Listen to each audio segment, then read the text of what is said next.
How's it going, everyone? Welcome. Euler Gonzalez here.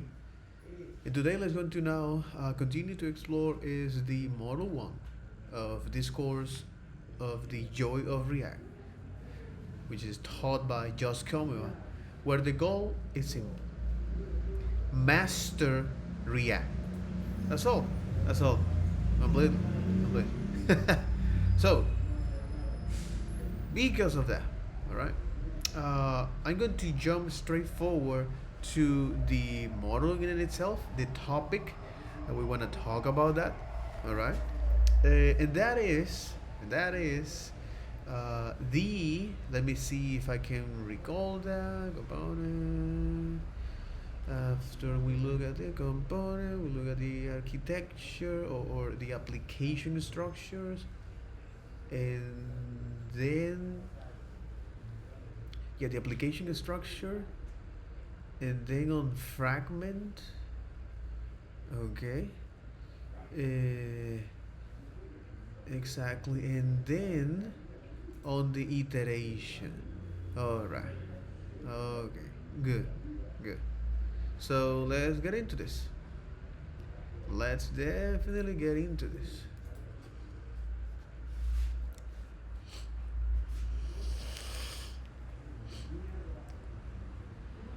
All right.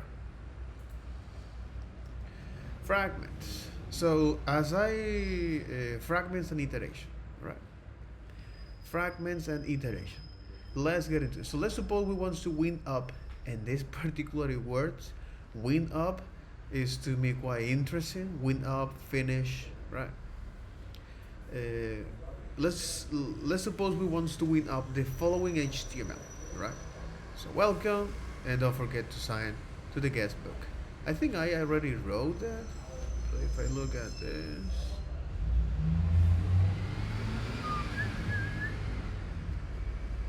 where it is.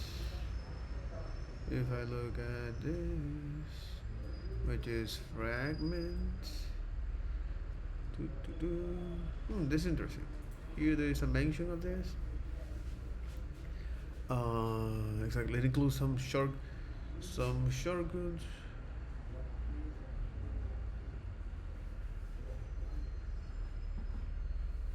Okay. And here we are, fragments, right? So the TLDR that is fragments the TLDR fragments allow us to avoid polluting the DOM with extra tags. All right. So how does it? Why is that? Because anytime that you, for example, let's say here, if you want to fix this particular problem, you can do something like this. All right. And oh,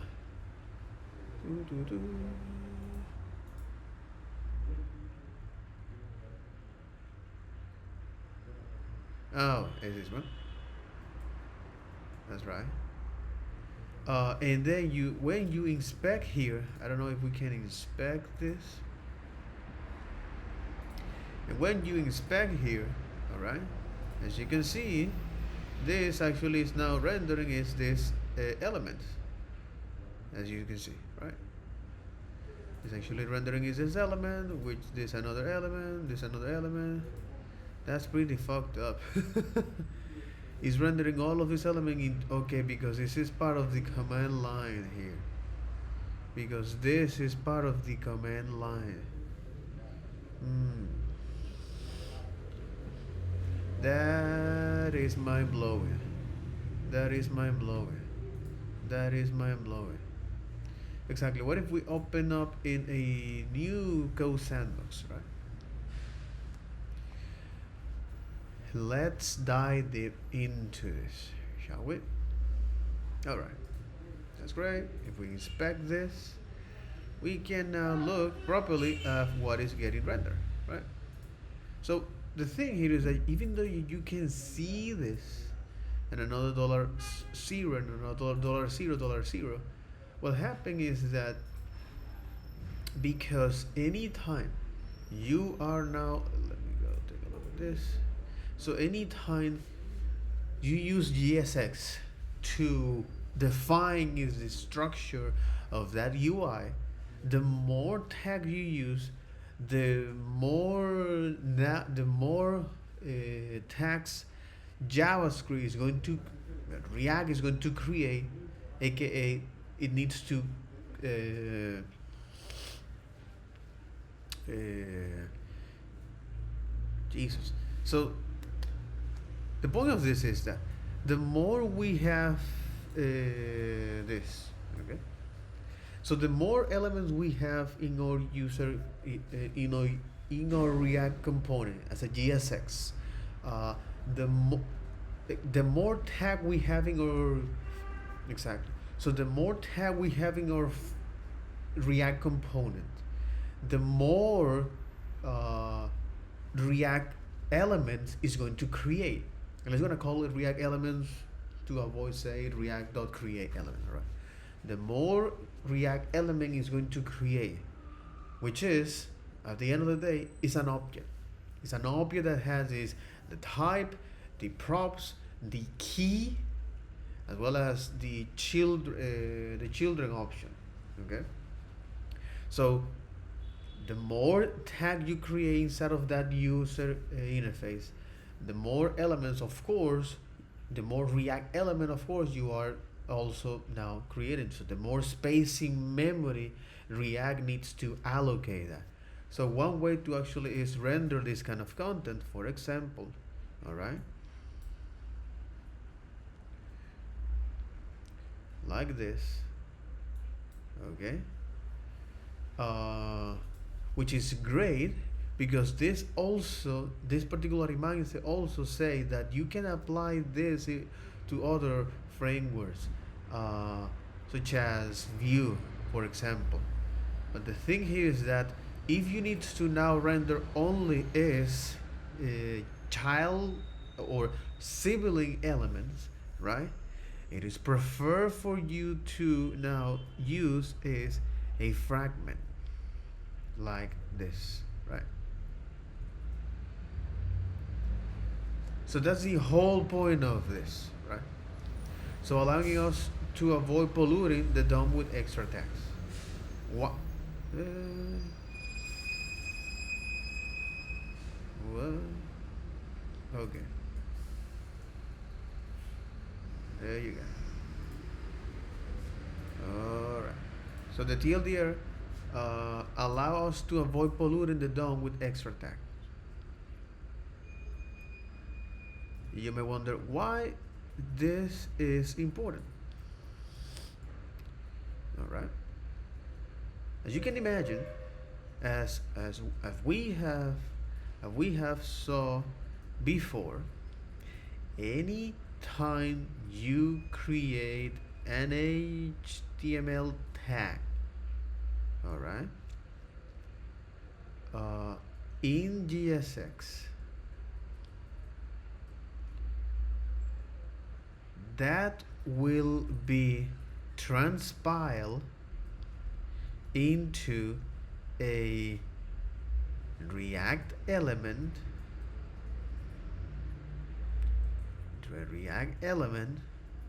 which is just a fancy way to say, all right, into a React element, all right,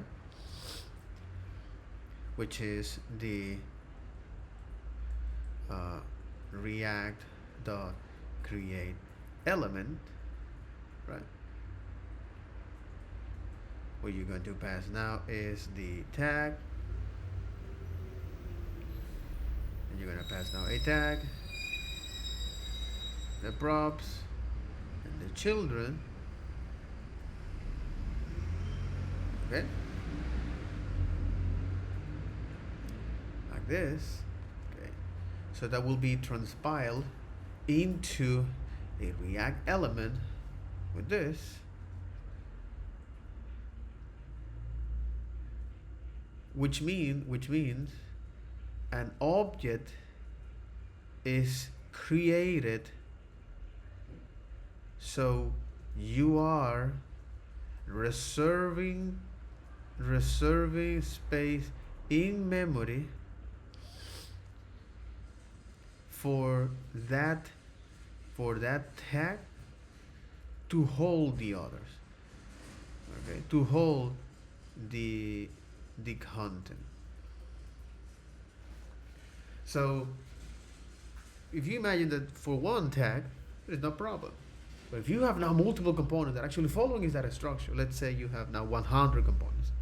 So you are adding is that you are creating now is 100 elements or objects in JavaScript. All right. Despite that you might not use it or not, is irrelevant. But the object still being created. So for this small case, it might not be a big deal. But for an app with 100 or 600 components, which is something that is not fairly, is not rarely to find. This is not readily to find. All right. That's right.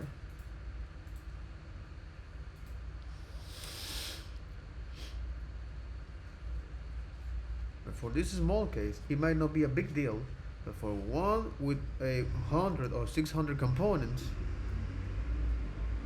you are, and let's say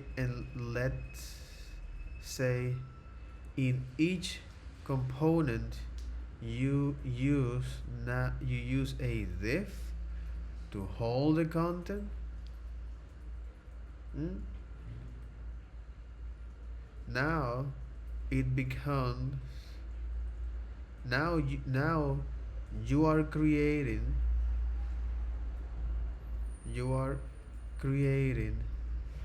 100 to 600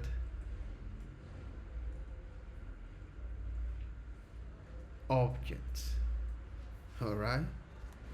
And this is not fairly common to other applications to have that. So this might be a performance optimization tip. So performance, so this might be a tip,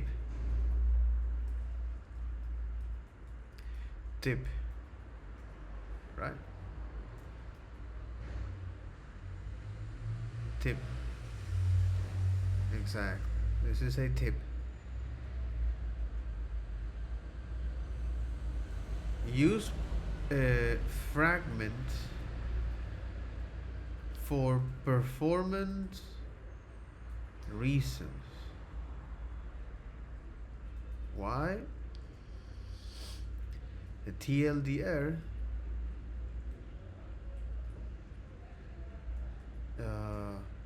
React is not creating a React element for it. Exactly. Which mean a clean, okay, which mean exactly for it, so you are not polluting the global scope, the DOM. Exactly. So you're not polluting the DOM. Exactly. React is not creating a React element for it, so you're not polluting the DOM. This is the TLDR of this, right?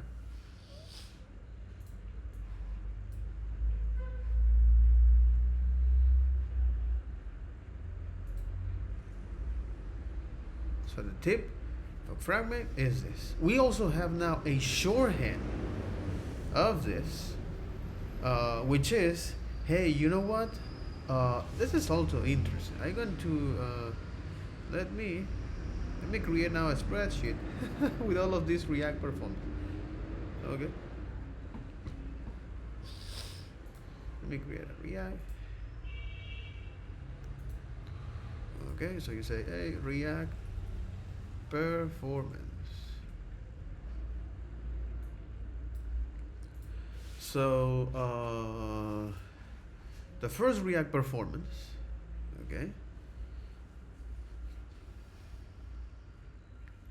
exactly. React performing is, let me put it this way. Make it simple, right? You say is this belongs to fragment. Say fragment, fragment, right? And here we got is this, right? Use fragment for performance reasons, right? Why is that?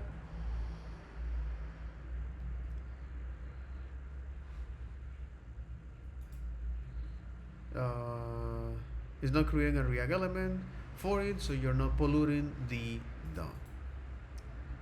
All right.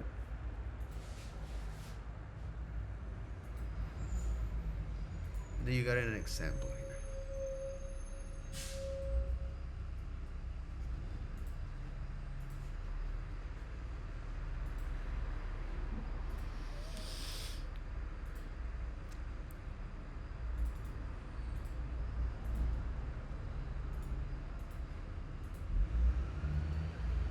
Exactly. So fragment, right? Fragment. Use this for that. Okay. Later on, we see how we can now fix that to make that better. All right. So that was good. All right. And then the shorthands for that of how you can use React for that as a shorthand, right? We can use now the React fragment, okay, as a exactly as like this, right? So instead of using is the React.fragment, which is something that is using behind the scenes, this has been converted to a React.fragment. Okay, so now React behind the scene when it comes to create that, it say, hey, I detect now a React fragment. All right, I'm going to now hold this content to the parent element that I have. All right, so I know I am not going to create is an HTML and another tag. So this is great. This is great.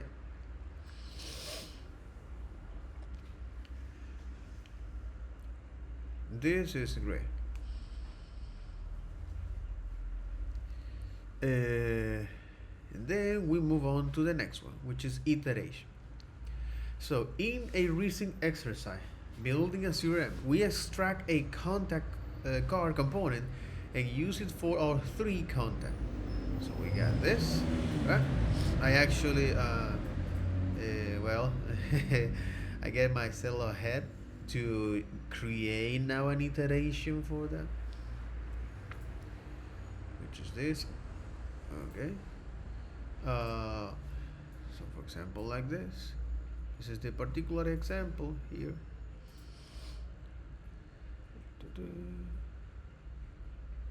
No, what the French toast?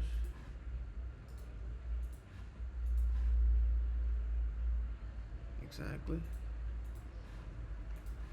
So this solution works, but there is a potential issue with it. We won't always have the data when we write the code. Might be silly, but it is what it is.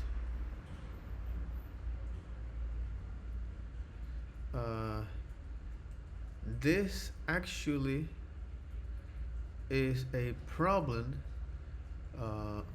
because we might not get the data when we write the code. In other words, the data is dynamic.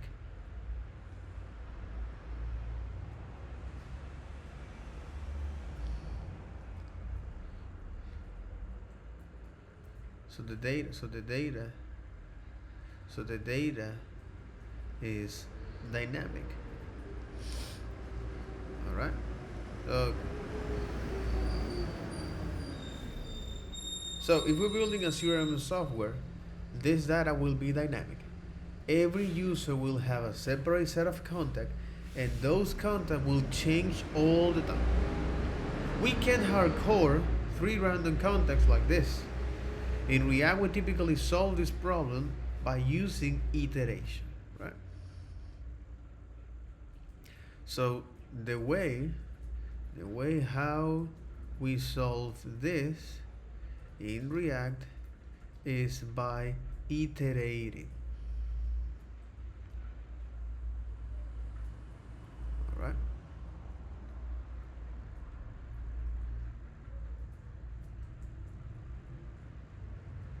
It's by iterating. What is through iteration. Iteration. All right. So that might be quite silly because you already know that. All right. But again, it's important to at least recognize when you need to describe that. Well, you can do that.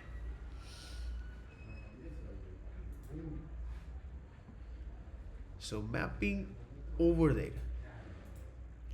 All right. So let's suppose that the data for our CRM is held in an array, like this. See the array? This array is more straightforward. We want to create a contact card element for each of the contact in the data array, passing in their name, job, and email. In other frameworks like Angular or Vue, you will have now a special syntax to do that. All right. But here, in JavaScript or in React, we can reuse is the existing JavaScript methods to do that. For example, mapping. So there is no additional syntax that we need to learn for doing this kind of stuff to handle the logic. So I know how can I solve this, which is pretty straightforward. It actually gives me everything that I need to, and then I say, hey, so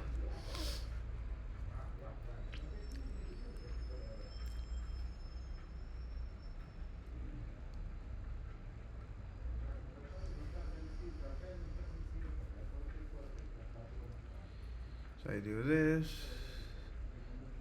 data.map, and since I want to get all of the data here, and doing this as a way to return all of the value here, or we can do is like this to say, hey, I want you to execute this for me, right? And here now the readability is improved, and then you got it. And if you want to now render this data, it actually helped me here. So we're gonna inject this data into the template, into the GSX. Say data dot name.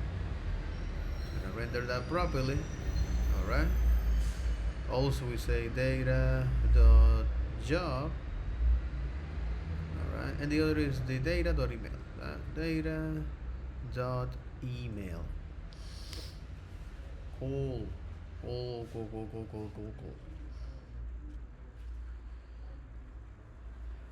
All right.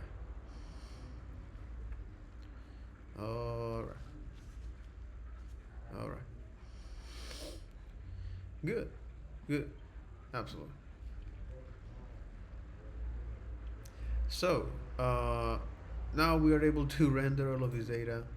Pretty straightforward, right?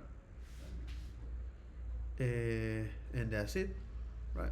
So the thing here is that we, using the GSX expression, we can now is produce an expression, a JavaScript expression, by using is the existing JavaScript.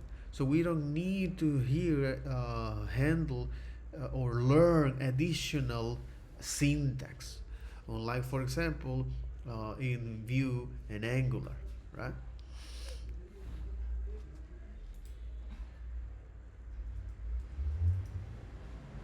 So this is how we render this. Let me see if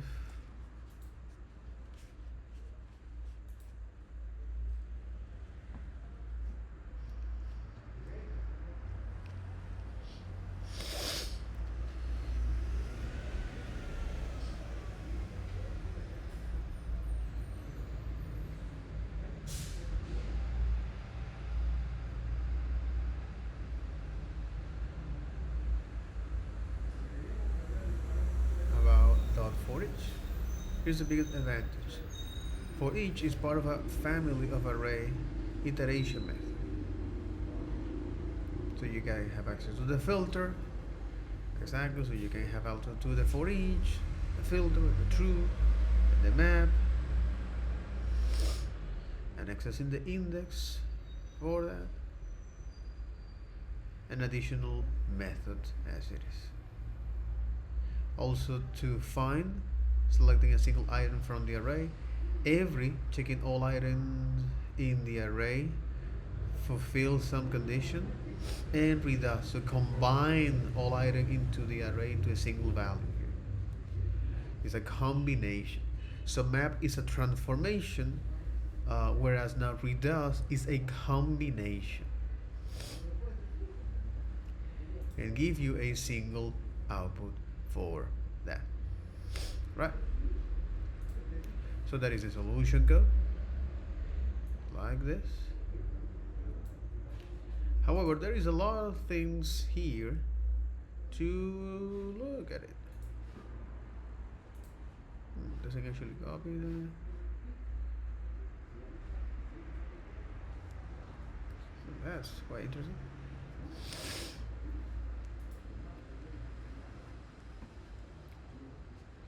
I'm not going to dive deep too much of this rule of error of function, and especially because short format and long format. I'm going to look at that particular book of the You Don't Know JavaScript Yet. So despite that this might seem quite interesting, again, we can read this. I'm not gonna skip this. We can read this because I am assuming a lot of stuff. I'm assuming a lot of stuff. I'm assuming a lot of stuff.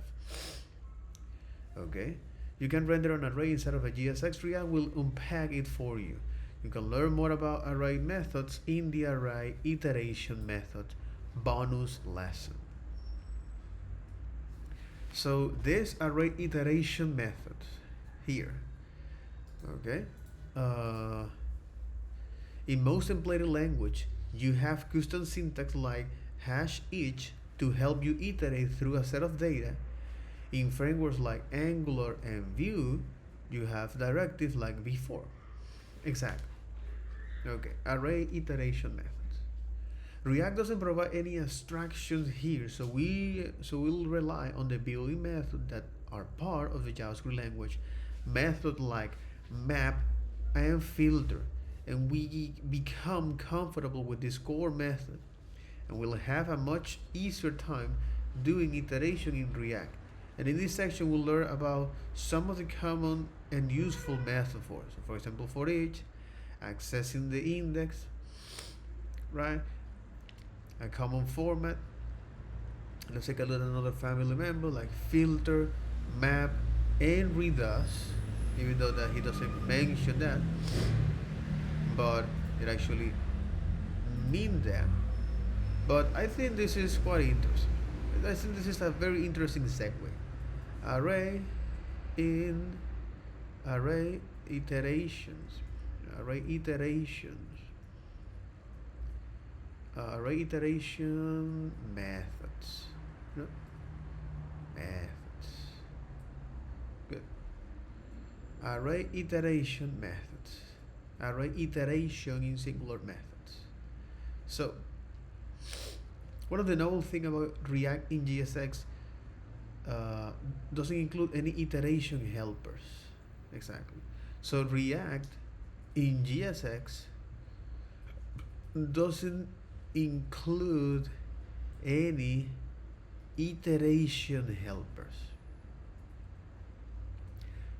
Like, for example, in templated in template language, or in template engine language, all right, what it is.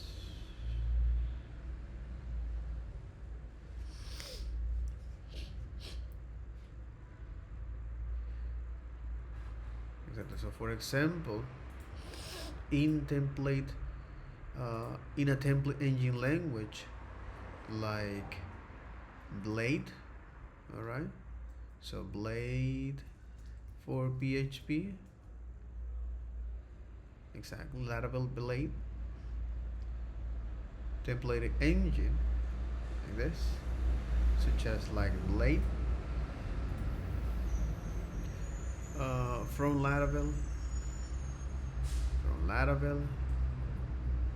or uh, you have Buck from Node,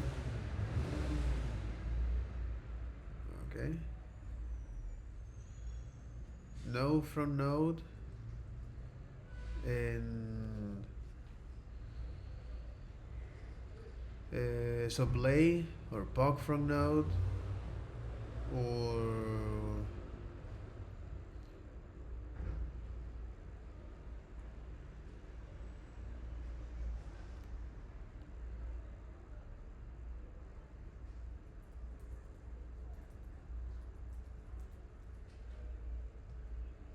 uh,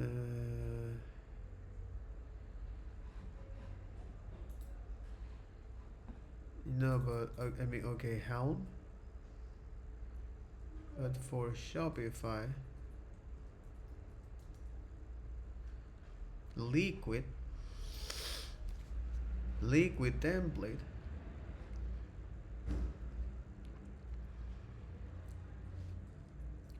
template Liquid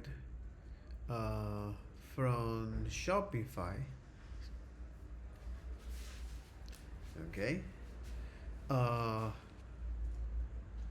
where where they have specific,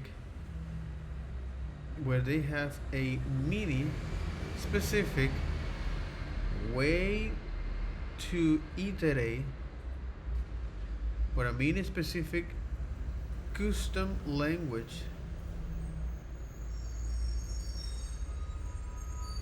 where where iterating, where iteration is usually like this. You have now double curly brackets, all right, which is, hey, I want you to identify this and say each, all right, or inside of the template here, okay. You have something like this. It's like, hey, each of these elements I want you to render this.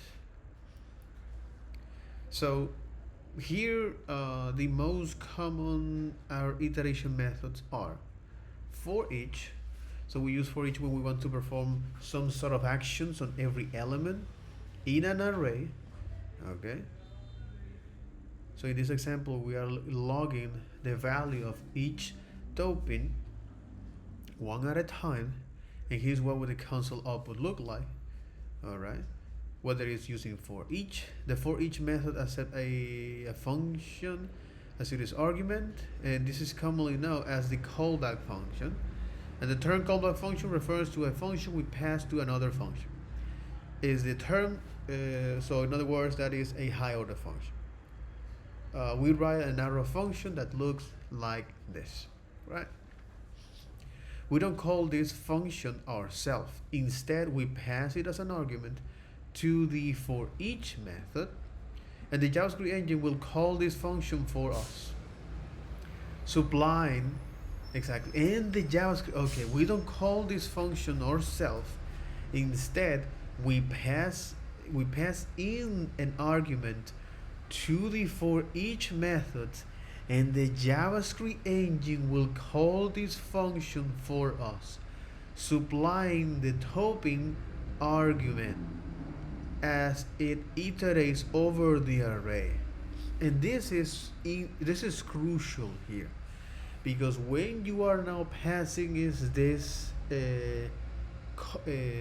argument, this value, you are not executing that. In fact, internally, is through JavaScript that anytime it invokes the for each through all of these elements, this is the function that is going to execute them. So similar for the map, that when you're passing here, this is an argument, all right, of what is the set of instructions you want to apply to each one of those elements. So accessing the index, the for each, the bigs and toppings, right? The index is the position in the array of the current item, starting from 0. This code will look like this, and a common format. So JavaScript give us several tools for iterating over the items in an array. We could have used a for loop, and it is arguably much simpler. There are not complicated callback functions, so why should we learn about the dot for each? Here's the biggest advantage of for each. It's part of the family of array iteration methods. Taking as a whole, this family allows us to do sort of amazing things like finding a particular item in the array, filtering a list, and much more. So all these methods in this family follow the basic simple structure, and there you got it. So filter, things start gets really interesting with filter. Here's a quick example of this. So you got is this, all right? And the student who passed, you say, hey, what are the student whose grade actually is greater than, I don't know, 70 or 60? Because it's 70, only 2. But greater than 60, well, it's going to print that out 3. In many ways, and it is interesting because filter is not filtering, it's filtered out. All right, it's gonna give you those who don't match that particular condition. Okay, that's something that might be counterintuitive. So in other words, if you pass now this callback with this argument to say, hey, I want you to give me is the student which grades are greater than 60, all right, then it's gonna give you that, right? So in many ways, filtering is a very similar to for each. It takes a callback function, and that callback function will be called once per item in the array. Unlike for each, however, filter produces a value. Exactly. Unlike for each, filters produce a value. Specifically, it produces a new array which contains a subset of items from the original array. Typically, our callback function should return a Boolean value, either true or false. The filter method calls this function once every item in the array. And if the callback returns true, then immediately it is added to the new array. Otherwise, it is excluded. Important note to filter, the filter method doesn't modify the original array. In fact, it gives you now a new collection. Okay? Similar for the map. You know, this is a commonly used here. Here's a big difference. Through map produce a brand new array full of transforms values. For each function will always return undefined, because this doesn't produce any new values for this. Okay? So by contrast, map will collect all the values returned from our callback and put them into a new array. So yeah, this is something that is quite familiar. The map give you now is a new collection of this transformation, where now a filter give you a subset of that collection, giving a condition, a predicate in a new array, in a new collection. All right. And this is filter the map, and the other is the redos. Whereas redos say, hey, you know what? I would like to now combine data here, which is useful for combination. So I just want to bring that out briefly, all right? To say the so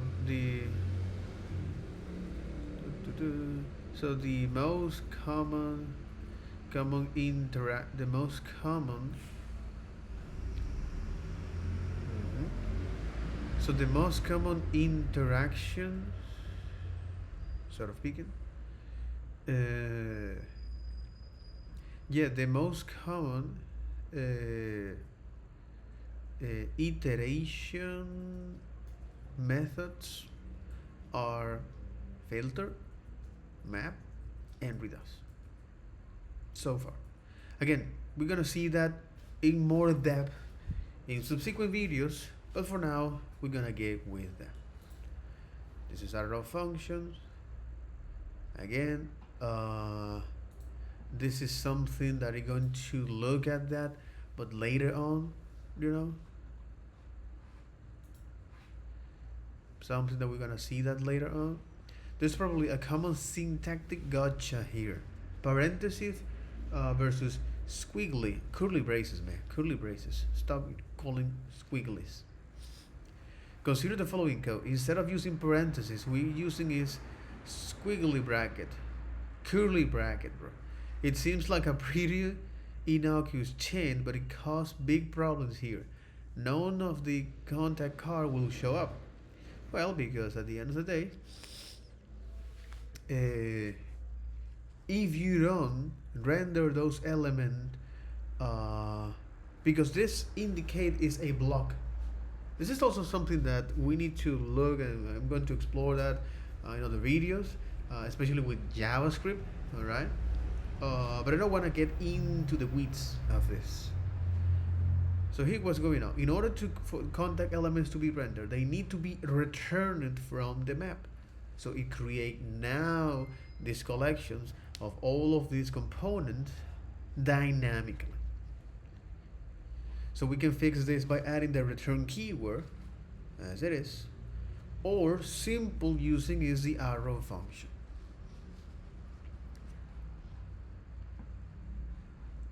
Parentheses. So there is a little gotcha here. So some gotcha. Alright? Gotcha. Parentheses or curly bracket.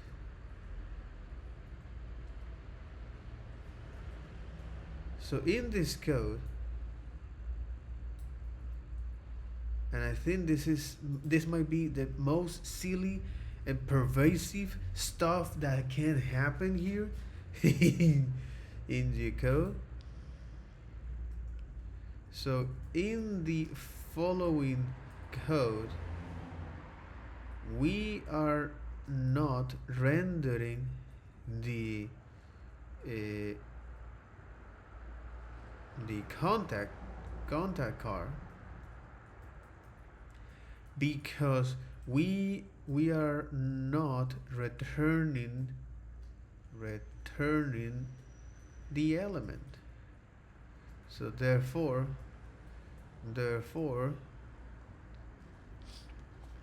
okay, exactly. So in the following code, we're not rendering the contact card because we are not returning the element.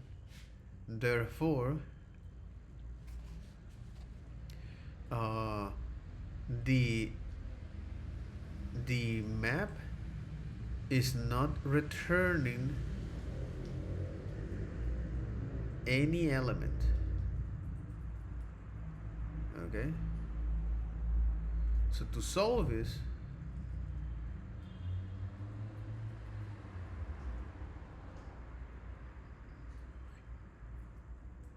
what the fuck?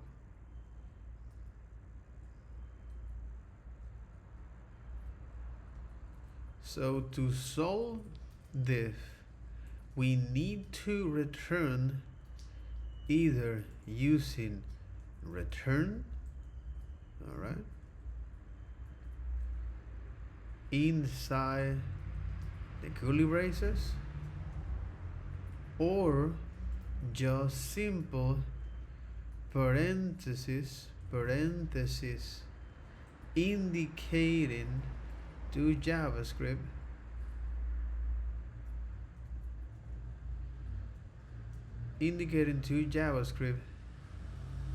that we want to return such element. Might be quite silly to write it down, but it's important again to know what is all about this, what is this, and so on and so forth. And yeah, GSX inside JavaScript inside GSX. When iterating in React, it is not uncommon to wind up with structures like this. Okay. On the second line, we use curly braces, okay, to add some vanilla JavaScript to our GSX. But then we're using GSX inside those curly brackets. Some developers are caught off guard by the fact that this is legal. So for example, this is injecting is GSX instead of a GSX instead of a GSX. The JavaScript compiler is able to resolve nested GSX call without issue, or the transpiler, I will say. The end result is something like this. So before looking at the answer, what would you think that this is the expected outcome? Here we are creating is one single element. So it's say, hey, let me create now this React element with a UL. All right. There is no props right now, but the content here is a collection. It's a collection of this Lee, right? What does it mean? That is that I'm going to now and as a children is define all of these Lee elements, all right, many Lee elements as the children's, but all of them sibling, all right, as many as you can have with now their attribute or their props. Interesting, with their props as this thing called item, all right, because it's like they are accepting that thing item, and you might wonder, is like good, but this item, where it come from? It's like you are providing that item here. Exactly. So something like this. So you are providing is that item here. So the GS compile is able to resolve JavaScript nested call without issue, because the end result of this is just okay. It's because remember that at the end of the day, when you transform this into JavaScript, you're just using is pure JavaScript logic here. Okay. Okay. GSX into JavaScript into GSX.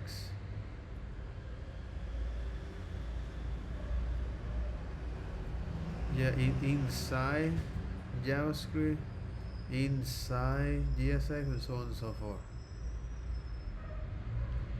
What the French though? Come on, man. Okay. There you go. So this is a common gotcha for a lot of JavaScript, for a lot of developers, that you can nested GSS expressions. think of it for a moment. Think a bit of a moment. What will be the output? What will be the output uh, in JavaScript? So we know that this will be is the React create element. I'm not gonna write it down. I'm not gonna write that. I'm just only going to write is the portion that is relevant for us. Okay, which is uh, the React.create element. Okay, that's right. React.create element.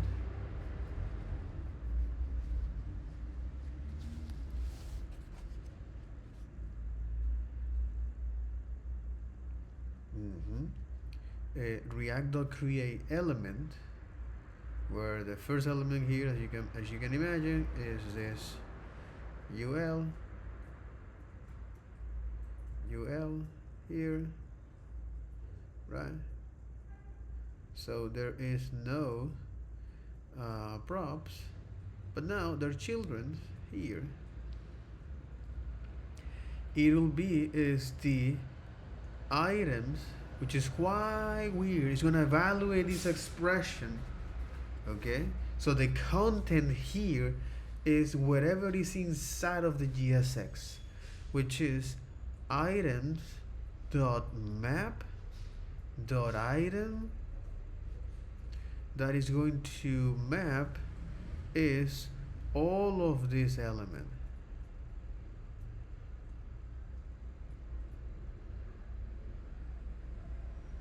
Which is uh, exactly which is this. Let me put it in this way so we can actually see that, so we can have a clear image of what's going on. All right, and that is, I want you to render is this list element, but because it detects now a Lee,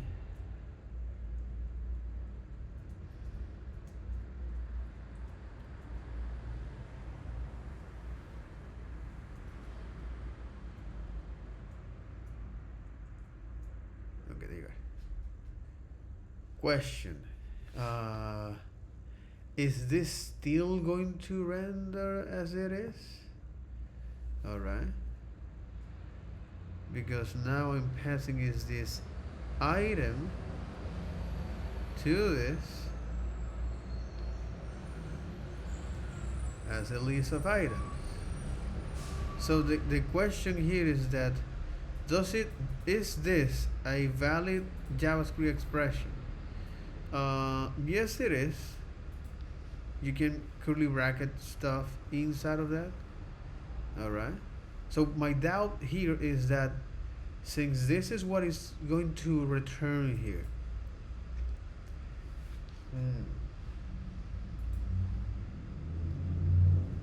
Exactly. It's like you are going to create, anytime you create this, you're going to create now is a React element for that. So following is the logic of this. Enough.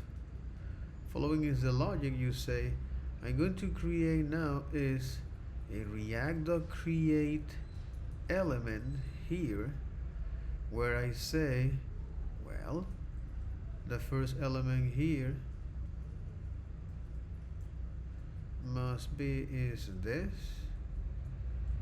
ul here,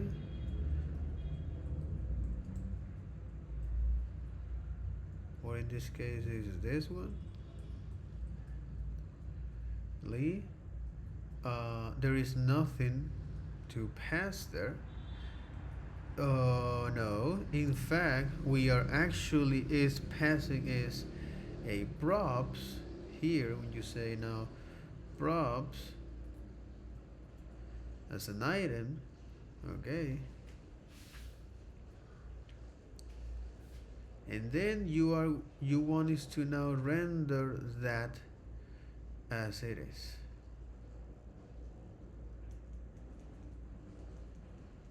So how you gonna render that? Well, you say is I want to render this item. All right. Or you just saying is passing this item and render that as a children. Okay. Okay. Okay. All right. Mm-hmm. This might be quite weird, but this is what's going on exactly behind the scenes when we are now iterating through that. This is as a way to know if you truly know what's going on behind the scenes with React. Absolutely. Absolutely. So this is another way to do this, right? Which is pretty the same, pretty much the same. Okay. What is generating here? The output. So the JavaScript compiler is able to resolve nested GSS.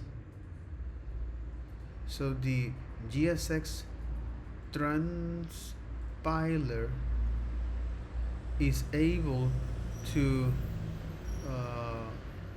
produce or is able to process nested GSX expression.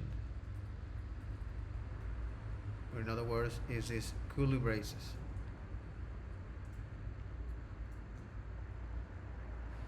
Okay.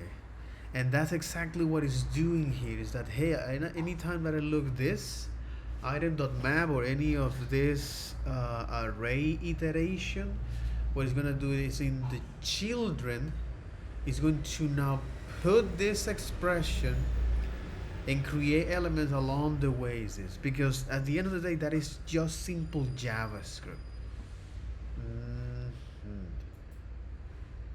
And of course that is going to create now an object.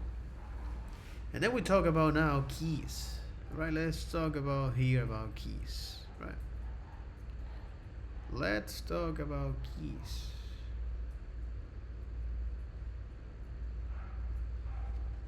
You may have noticed in the previous lesson we get a console warning, which is say warning, each child is a list should have a unique prop. And now we understand why we need a key here. But generally, we understand that why do we need a key here? When we give a React, when we give React an array of elements, we also need to help React out by uniquely identify each element. All right.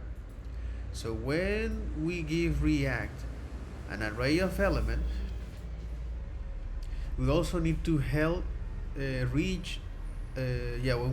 we give React an element of array, we also need to help React out by uniquely identify each element. Here's how we can fix this issue in our CRM. So we just only pass is this, okay? And what's going to do behind the scenes is important to develop this mental model, all right? Or to develop this understanding, okay? Which is, hey, I'm going to now pass this element. So I'm going to create a React element with now props, all right? We're not passing any props right now, okay? And as the children, I'm going to now pass this JavaScript logic where anytime an encounter is any tags or custom tag like this, I'm going to create an element that will be past this contact card, which is a function at the end of the day. The props will be now is the key, the name, but this will be now a key that is matched to the object that internally React use to keep track these elements uniquely, all right, in the rendering. So you have this, the name, the job, and the email, which are custom properties that you're passing. So they're gonna be is now inside of the props. Okay. And then you're going to now is so yeah, you're gonna pass down this, and then on the children you don't pass anything there. So conveniently, the contacts in our data array have a unique identifier ID. We set that string as a key, and the React warning goes away. Here's a live sandbox if you want to play with it for yourself. Oh, okay. Other contact tree. I love this emoji. Okay. And if you want to explore the here, you can say, well, because now functions are hosted, I can say console.log.app.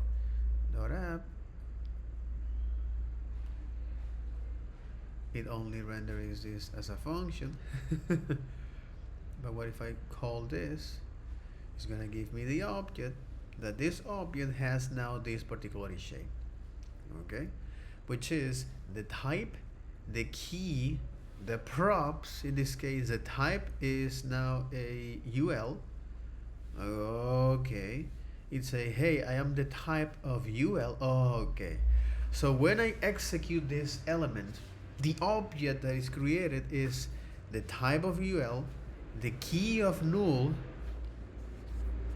alright? The key of null, the props, alright. So this is the object here. The type, the key, the props, among other properties as well, right? Like the owner and the store. So the type, the key, the props, the owner and the store, which are private methods. Okay, interesting. And inside of the props, you have now is the children property that is going to render is this element here, which say, hey, the type is now a function that contains the data. Alright, with the name, body, and proto. Interesting. So this is the type of this function, or in other words, this is the type function, which is a React component. All right.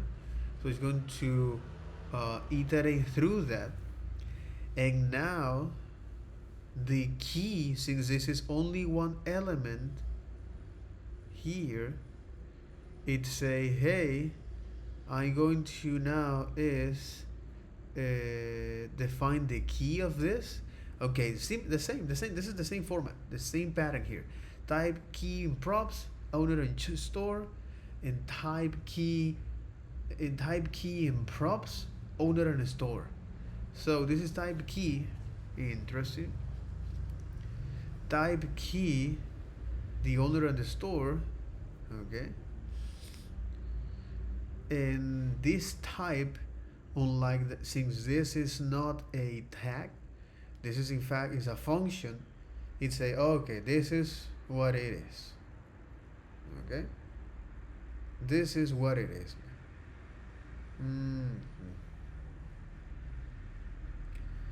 This is what it is.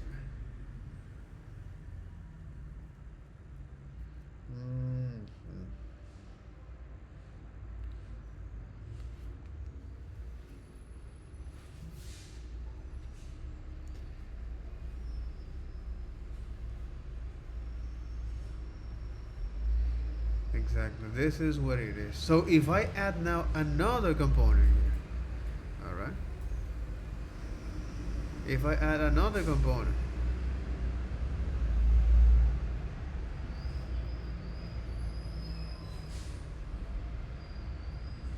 why you think you're funny?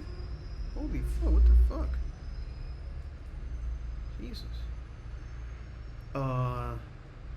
Now it's going to create another object with that. Exactly. On the children is creating now another object and another object and another object with that same signature. which is the type key children, all right, which is the type key props, and if that is exactly the type key props, and if that children's gonna render that exactly the type key props, and if have children is gonna render inside of that, and the owner of the store. Holy moly, bro. Alright. Again, this is important to know, because what happened here is that it's creating the object. Alright? That's what it's doing here. And the other is what happened when we transpile this. So there's two stuff that's going on. One of them is the transpilation, which is this. Alright? And the other is the execution of that code. Right? The execution of that code. Holy moly. The execution of that code.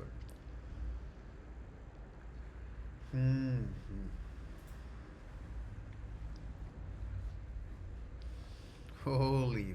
So there's two processes here that's going on, and why this is important to know about it, right? Why this is important to understand what's going on.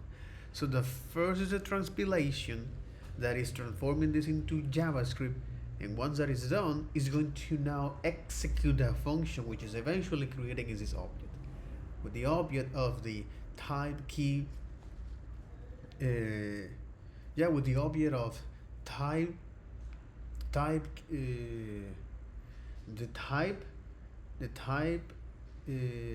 key props, and if it has now children, it's gonna put all of the children. All right. And then the store and the owner. That's very, very interesting. Again, we're doing this is because we want us to now unveil the mystery of what's going on in JavaScript, in React, and therefore in JavaScript when we execute that code. Holy moly. And the code is in plain sight. That's the pretty fucked up of all of this. The code is in plain sight. The purpose of the key is to uniquely identify each React element, each object. Why are key necessary? One of my personal pet peeve when I learning something is when the instructor tell me what to do. One of my personal pet peeve. Okay, pet peeve is like oh my, in Spanish it's like pet peeve. Something that especially annoys you. Pet peeve.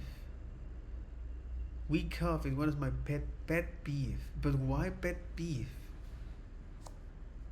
What actually means that? The translation of it. Oh, here we go. Pet peeve. The translation.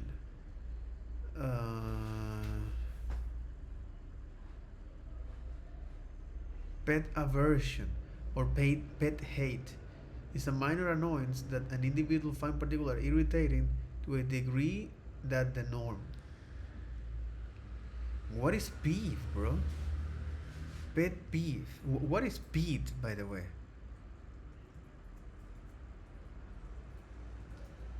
Peeve. A vexation, a grievance, a resentful move. Oh, peeve. Peeve.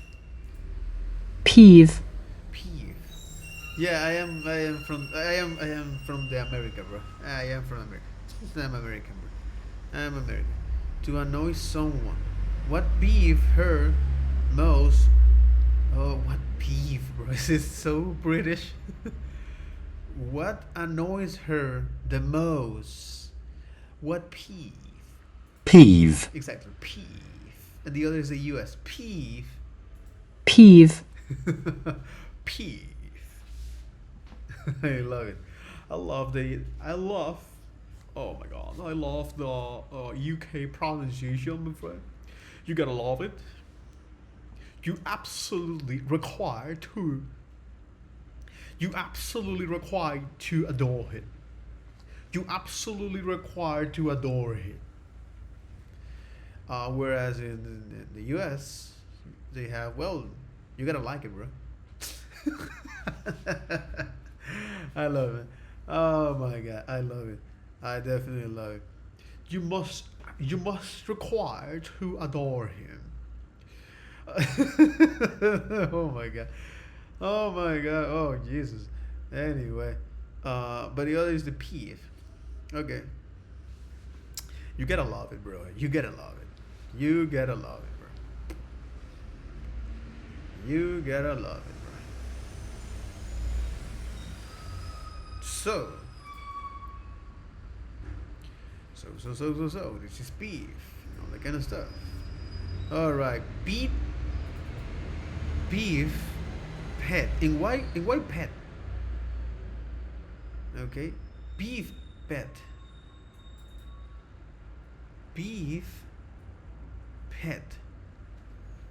Hmm.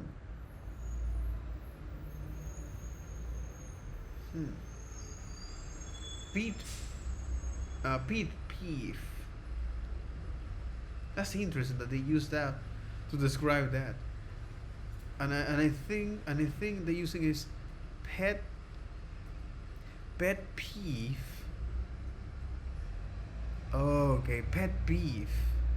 Exactly. It's something that annoys you from a pet, pet peeve.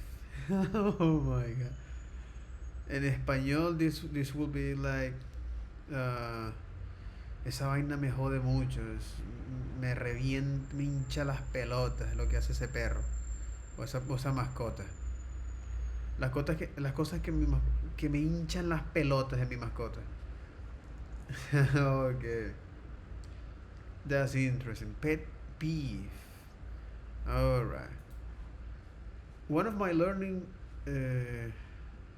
One of my personal pet peeve when I am learning something is when the instruction tells me what to do, but not why it's necessary. Here we go. At the end of the day, we are all wants to look why we do this, why it's necessary, and how it works. It doesn't seem kind of odd.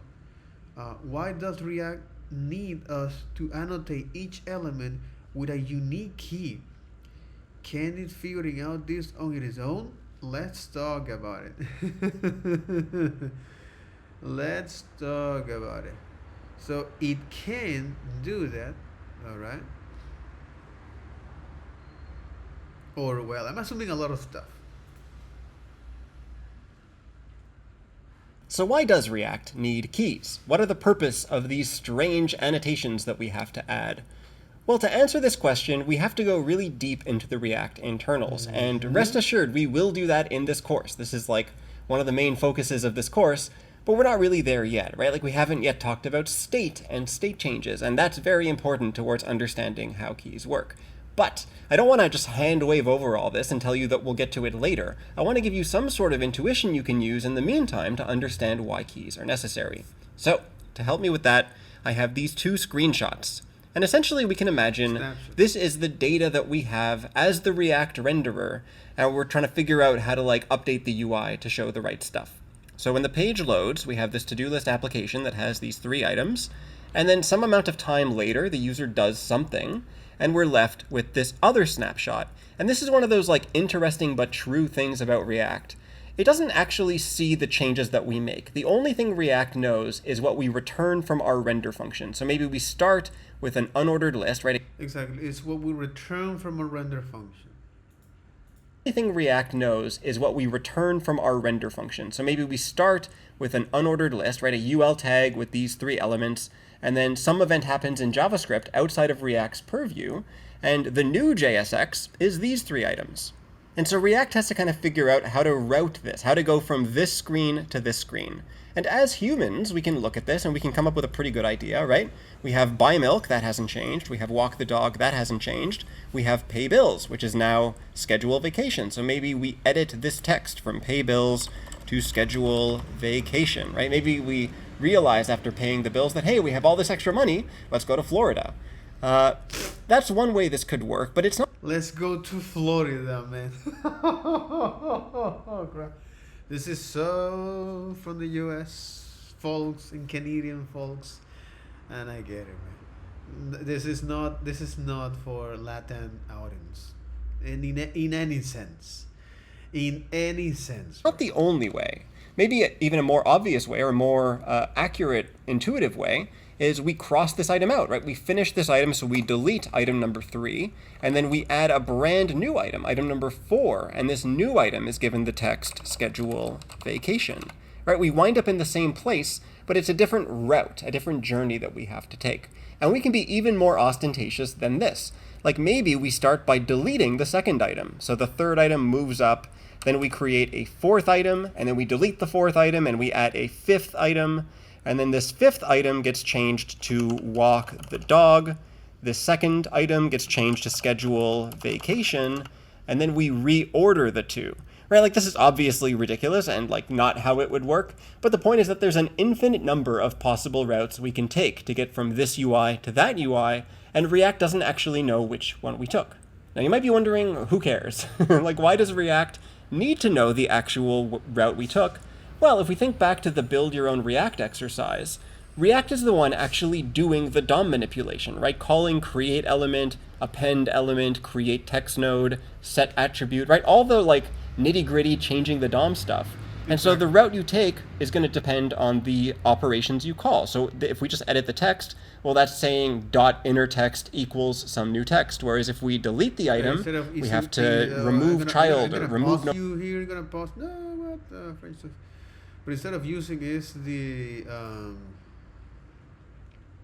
holy moly. Item. So, but instead of using is the inner HTML, I will use the text content. You know, that'll be much accurate or less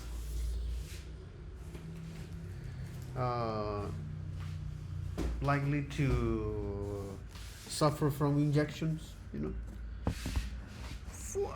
And then you got it. Okay. All right. It's changed to schedule vacation, and then we reorder the two. Right, like this is obviously ridiculous and like not how it would work, but the point is that there's an infinite number of possible routes we can take to get from this UI to that UI, and React doesn't actually know which one we took. Now you might be wondering, who cares? Like why does React need to know the actual route we took? Well, if we think back to the build your own React exercise, React is the one actually doing the DOM manipulation, right? Calling create element, append element, create text node, set attribute, right? All the like nitty gritty changing the DOM stuff. And so the route you take is going to depend on the operations you call. So if we just edit the text, well, that's saying dot inner text equals some new text. Whereas if we delete the item, we have to remove child or remove node, whatever it is, append child, right? We have to do all this additional work. And not all these different operations have the same cost in a performance perspective. And that's really what this is all about, is performance and also avoiding some like rare edge case bugs that we're not going to talk about today. But yeah, really, like that's why this is a warning, right? It's not an error. React can do this without us, but it won't necessarily know how to do it in the proper way. So we can save a lot of trouble and have the best possible performance by using keys. And let's talk about how keys help us in this situation. So let's suppose we use alphabetical annotations, and I'm going to label them A, B, and C. Those annotations persist between snapshots. So let's suppose in the second snapshot, these are the keys.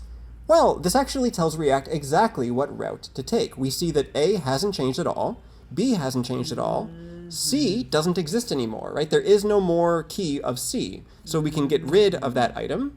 And now there's this new ID, this never before seen D, which means a fourth item was added, right? That's the only possible way we can get from the situation to that one.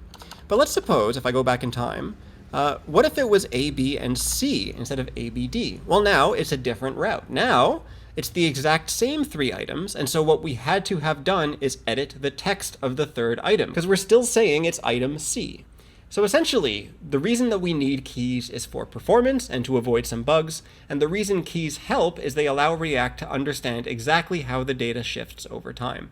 I know that this is probably still like way too much too soon, right? I'm trying to keep it high. Okay, but is a way of how now React. I really love the terminology that you use there. And keys help is they allow React to understand exactly how the data shifts over time. Exactly. It's allowing React how the data shift over time. But it's allowed to know how the component, we're gonna see that. But he mentioned data. He mentioned data. But yeah. I know that this is probably still like way too much too soon, right? I'm trying to keep it high level and abstract. I've probably failed at that. So please don't worry if you're still not exactly sure how this maps onto React, the tool. But hopefully at least the problem seems kind of understandable, where you can kind of see how there are multiple ways to get from place to place. And if we give these things unique identifiers, we can see exactly how those things change. So where does it go? So the previous video talked about the key at a very high level in terms of their purpose and why they are necessary. There is another little mystery with key. This one is much lower level. Take a look at the GSX like this, right? So we take a look at this. At a first glance, it seems like we have given this component 4 props, key, name, job, and email. But if we add a console log to this contact card component, we'll notice that something is missing. For example, key, right? So there is no key here. Sunita, job, and email, and you got this. Remove for brevity. We specify 4 props. Okay. Oh, here we go. We specify 4 props, but only 3 have come through. Key has not been provided. Here's the deal. There is a small number of reserved words in React. Key is one of those special terms. When we apply a key to a React element, we are not actually setting it as a props. Let's dig into this, and I know where we are going. First, let's take a look at this plain JavaScript. No GXX, which is this symbol or this single element. Alright, so here this is just a React element that is passing now a function and the props as this. What this will generate is the question. Alright, so far it still looks like a props, and let's keep going. This code shows that we're calling the React create elements function. As the name implies, this function create a React element. If we were to execute this code, we will left off with something like this. Exactly. This is what I mentioned before about the transpilation and the execution of the code. Which this const element, then you got it. So type content card, and then you have the key, and then you have Sunita, ABC, 1, 2, 3, right? Similar for the props, as it is. And as you can see here, now the key was assigned to that. I think that we can actually inspect the code here, alright? And when we, no. Really? I don't believe you. Come on. Really? Even though that we encountered 2 children with the same key. Alright. That's 4. You know. No, there is no error here. Okay, but I want to now console log is the app here. Alright. I want to console log is the app. And it's telling me, hey, no, not at all. Why not? Okay, then you get it. Exactly. So when you now transpile this into a JavaScript, into React element, which is just plain JavaScript functions, that when you execute those, it gives you now an object, and this is the shape of this object. As I mentioned before, you have now the type, the key, the props, and if that contains is children, you're gonna pass to any props to that. And furthermore is the owner and the store. And inside of the props is when you're going to have is the children and also other any other props. All right. So for example, here if you say for the contact, let's say this is a contact card. Let's say here in the contact card you say, well, something like I want to define some style here, style here, or something that is much more useful, a data ID, right? And here you say, well, the data ID will be is test ID 1. All right. So this is the data ID. So if you inspect now here, we're going to see, well, no, we're not going to see that because we need to pass something. And here we can say is, well, I want to render is, for example, is the, I want to render is the email. You know, what I want to construct that in real time by doing is this. And something like ID, right? Say data ID, this one. And so yeah, this way we can actually construct this. Right, so if we clean this, it say, hey, error in the sandbox, adjacent GSX must be wrapped in an enclosing tag.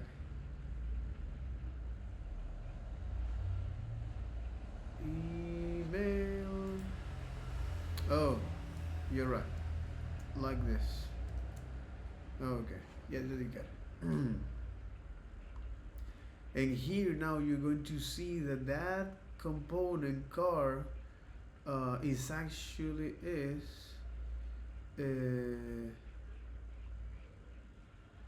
well, here is not actually defining that, but we can see that this object, what it's doing is to keep track of that. It say now the key is null, okay, but if we look at this next object that we're rendering here in our collection, it say, hey, now the type is this, the key is this, okay, followed by the props, and also is the other object, which is this one. Which to me is quite interesting that we have to specify JavaScript or React about this tracking mechanism. That to me is the interesting reason about this. So keys. So keys is another optimization technique. Okay. So keys.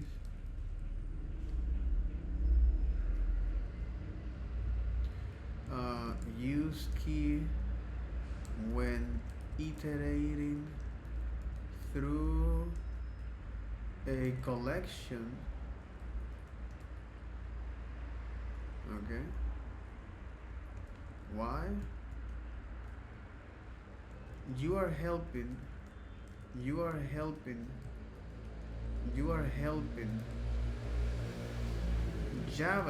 you are helping React to shift to keep track shifting data.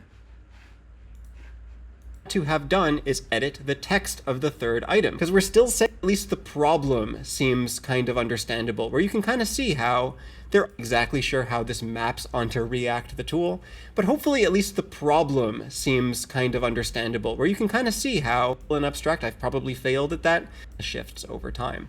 I know that this is bugs, and the reason keys help is they allow React to understand exactly how the data shifts over time. You are helping React to understand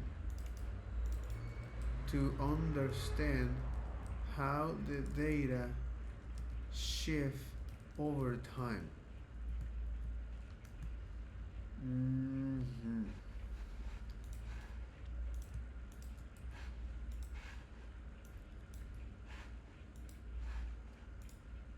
Oh, but with the table. Exactly. Using key when iterating through a collection. The key prop when iterating to a collection. Why? Well, you are helping React to understand how the data shift over time. And where does it go? So where does it go?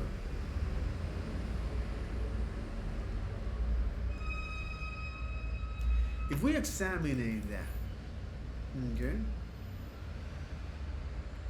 If we examine this,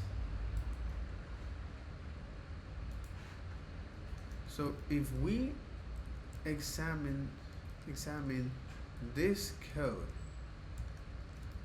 like this, exactly. So if we examine this code and inside of our contact card component, we want to check our key props.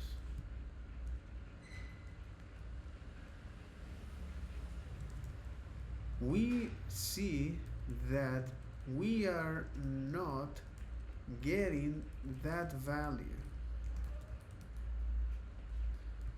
and this is because here's the deal, because JavaScript has a small number of reserved words.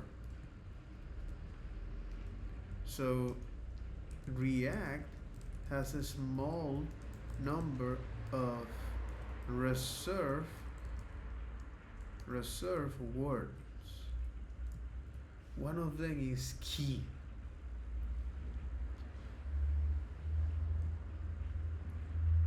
Key is one of them. All right. Key is one of them. So if we now transpile this, so if we now transpile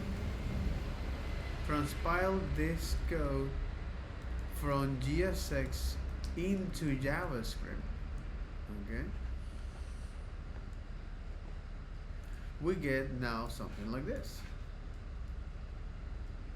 We got this, right? Which is this React element. Okay, so this React element here, as you might expect, it actually is passing is as the props correctly. So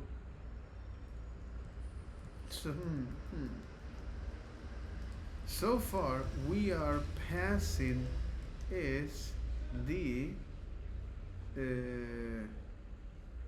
exactly. So far we are passing is the key to our component. All right.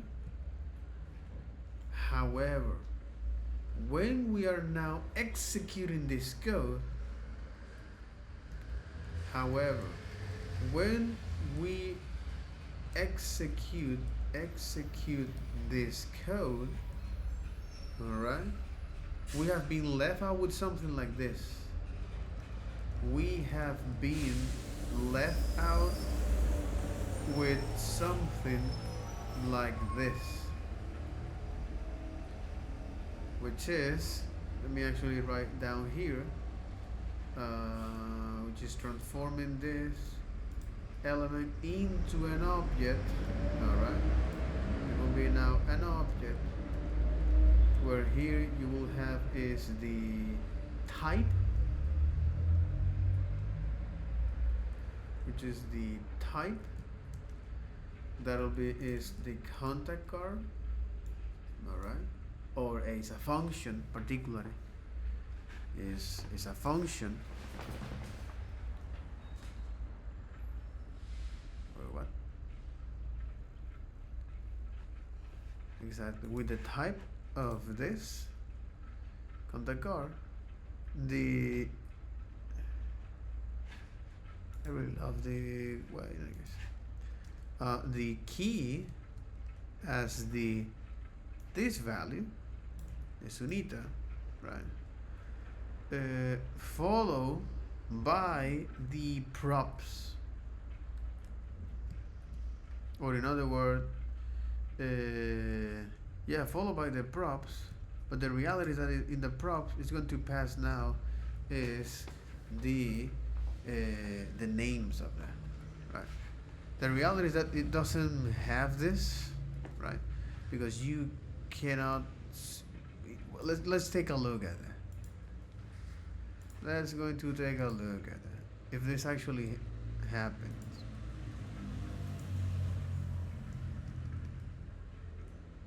To see if this actually happened.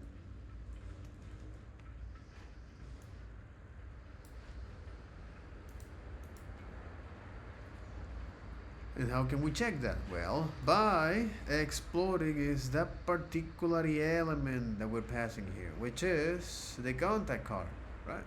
So we say, hey, I want to inspect now the contact card. But the contact card is a function, so let's go to execute that, right?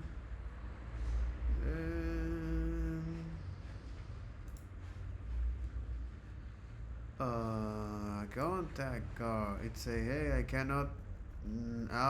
Because I'm expecting some data here. So if I do inside of this, when this is get rendered, I will hopefully get that rendered. In other words, I can say something like this, and I don't expect you to render that.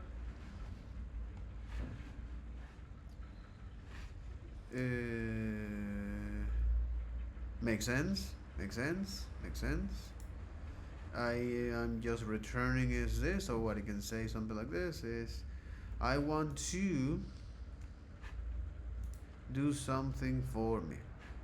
And you may wonder what it is. Well, that I want to render is that console.log is this. And then I want to is, well, return is the contact card as it is, nothing wrong. So we return that, and here we can say is now this. So if we reload this, we're now able to see is this and what it is, right? So the props actually is now the name, the job, and the email, but the key is something that is passing like this. And look at this, because now it has this thing called orderer and a store. These are not relevant for us, okay? This is more for internal purpose. But we're gonna see that later on in other videos.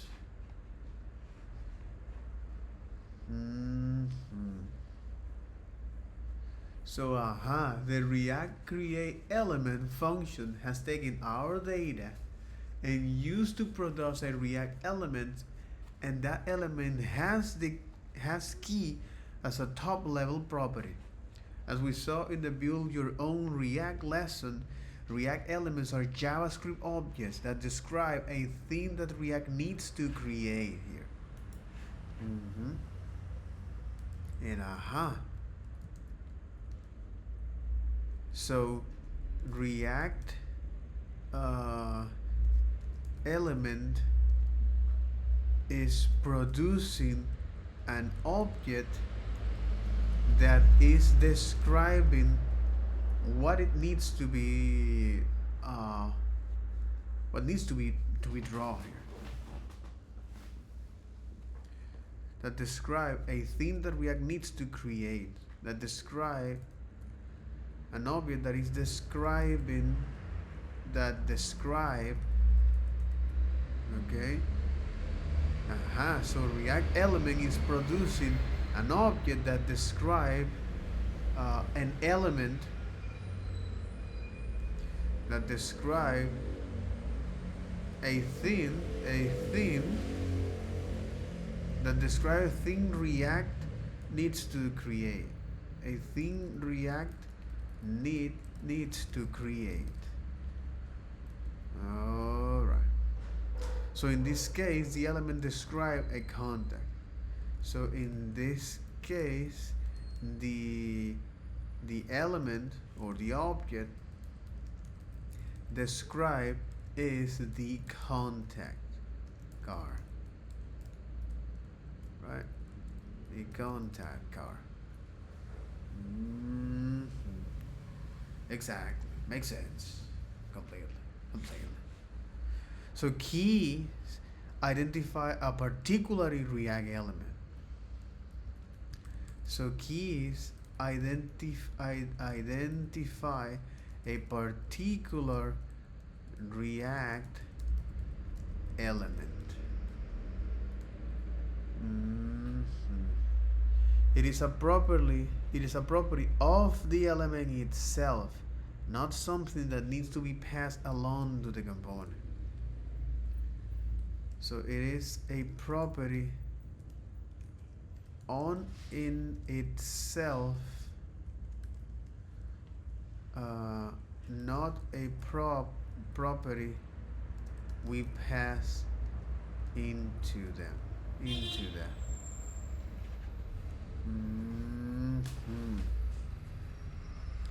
So for now, the important thing to understand is that key looks like a prop, but it's a special thing that React used to identify React elements. We're getting into some pretty advanced territory here. The relationship between element and component is something that we'll be revisiting throughout the course. Okay. The relationship between the element and the component, elements and components, is something that we're gonna see throughout this course. Is something that we are going to see throughout this course. And I don't want to get far ahead of myself. So, but the point of this is you're helping React to understand how the data shift over time, specifically by indicating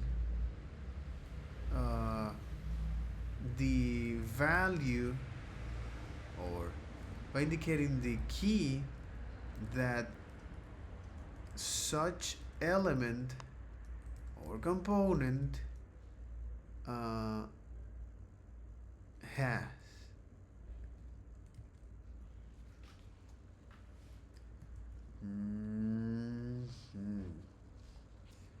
And these are the key rules.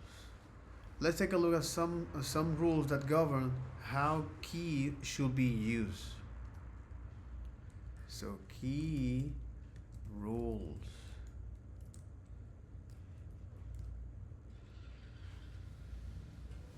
Top level element. In order to satisfy this requirement, the key needs to be applied to the very top level element within the map, within the dot map call. For example, this is incorrect. Navigation length, we got this. You got this and this. All right. And for example, this is incorrect, and you saying is this. Oh, of course, top level elements. Exactly. Because again, remember that React now is creating is a React element for all of the tag that it looks through in here, but if it's going to create this as a key, it's not going to map, and you're going to have some funny behavior here. From React perspective, it has a group of React elements, and it doesn't see any unique identifier of them. It doesn't dig in and look for keys on children. Here's how you fix it. And when using Fragment, it is sometimes required to switch to the long form React.Fragment so that we can apply the key. Oh, holy moly. Oh, that's interesting, because this is another optimization technique. Good optimization technique. And you're gonna see a lot, especially if your rendering is this is true if your rendering is, let's say, 1000 elements, so you're creating 1000 div, but here you say no, I don't want to create that. In fact, we need to contain all of the inside of this. Oh, this is another optimization technique. This is another optimization technique. Key with fragment plus fragment. Exactly, bro. Exactly, bro.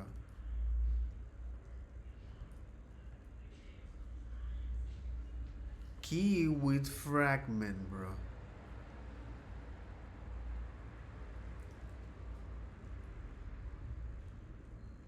Since not use since, okay, so for example this and not global. Many developers believe that the keys has to be globally unique across the entire application, but this is a misconception. Globally unique across the entire, okay, they are not global. This is a misconception that I have across the entire application, but this is a misconception. Key only have to be unique within the array. Thank God. For example, this is totally valid. So you got is this.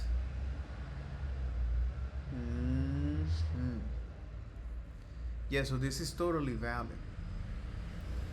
So you got is this. But it has to be inside of that, and it can be is unique for that. Each mat call produce a separate array, so there is no problem here.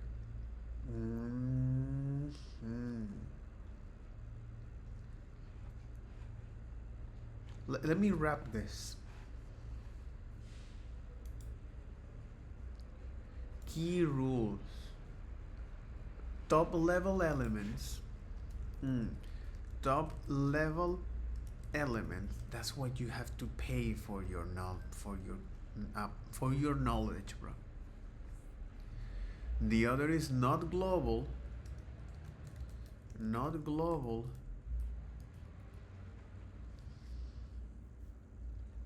But here is an optimization technique, bro.